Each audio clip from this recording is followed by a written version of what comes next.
வணக்கம். இது வெற்றி வழிகாட்டி April month exam focus a present by Deepika Sidhwe. So இன்னைக்கு நம்ம பார்க்க போற டாபிக் வேர்ல்ட் ஹெல்த் டே, உலக சுகாதார தினம் 2025. உலக சுகாதார தினம் ஏப்ரல் 7ஆம் தேதி, அதாவது இன்னைக்கு கொண்டாடப்படுது. ஸோ இது 1950வது வருஷம் உலக சுகாதார அமைப்பு ஹூ, ஓகேங்களா, வேர்ல்டு ஹெல்த் ஆர்கனைசேஷனால ஆர்கனைஸ் பண்ணுச்சு.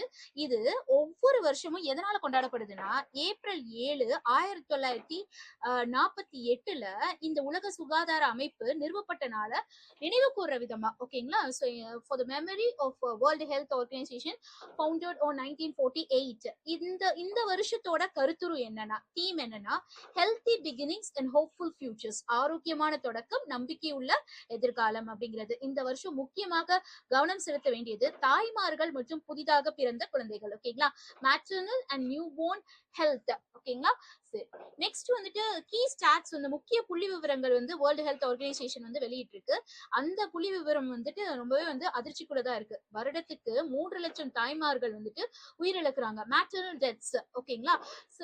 ரெண்டாவது 2 மில்லியன் புதிதாக பிறந்த குழந்தைகளும், அதே மாதிரி 2 மில்லியன் உட்பிறப்புகள் ஸ்டில் பர்த்ஸ், அதாவது வயத்துல இருக்கச்சிலேயே கரு வந்துட்டு கலைக்கப்படுறதும் நடக்குது.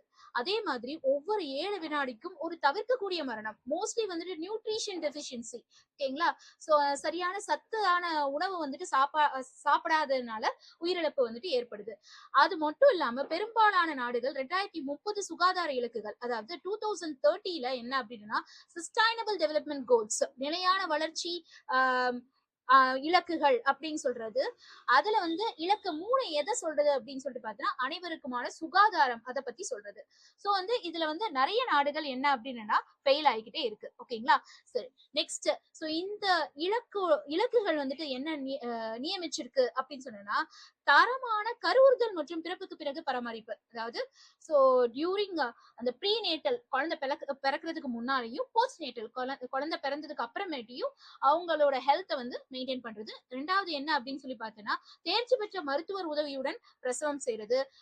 அப்புறம் வந்து விழிப்புணர்வு ஏற்படுத்துறது, அவேர்னஸ், ஓகேங்களா. ஊட்டச்சத்து அப்புறம் மனநலம் குறித்து அவேர்னஸ் வந்துட்டு ஏற்படுத்துறது. அண்ட் சுகாதார அமைப்புகள்ல முக்கியமா ரூரல் ஏரியாஸ்ல, ஊரக பகுதிகளில் வந்து இன்வெஸ்ட்மெண்ட் பண்றது, ஓகேங்களா. So hope this video was very useful for you. So thank you. நம்மளோட வெற்றி வழிகாட்டி சேனல்ல லைக் பண்ணுங்க, ஷேர் பண்ணுங்க, சப்ஸ்கிரைப்